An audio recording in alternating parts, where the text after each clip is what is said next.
And that's what our election is about. Our election is about understanding the importance of this beautiful country of ours in terms of what we stand for around the globe as a democracy. As a democracy, we know there's a duality to the nature of democracy. On the one hand, incredible strength when it is intact. What it does for its people to protect and defend their rights, their liberty, and their freedom.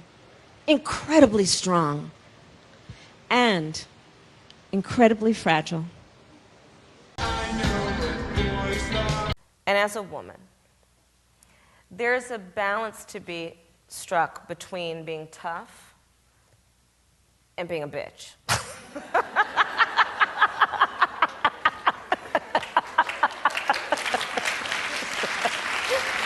Turn that off.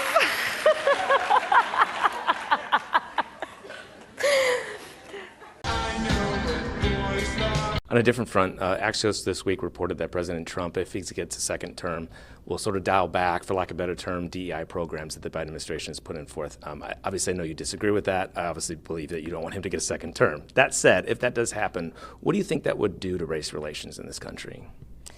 Well, let me say we're going to win, so it's not going to happen.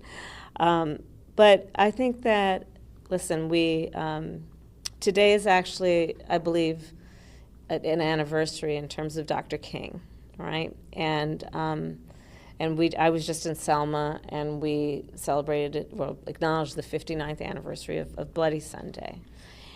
I think it's really important that we as Americans always embrace our history, the parts that we're proud of and the parts that we're not proud of, but that we can't forget.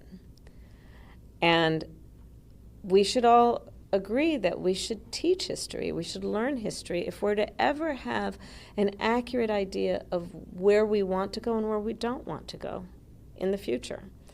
And that means also acknowledging the importance of diversity. It means acknowledging the importance of the fact that everyone should have equal opportunity to compete and equity.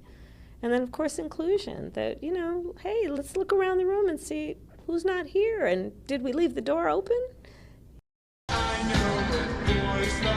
And as of today, there is not one member of the United States military who is in active duty in a combat zone in any war zone around the world. The first time this century. What?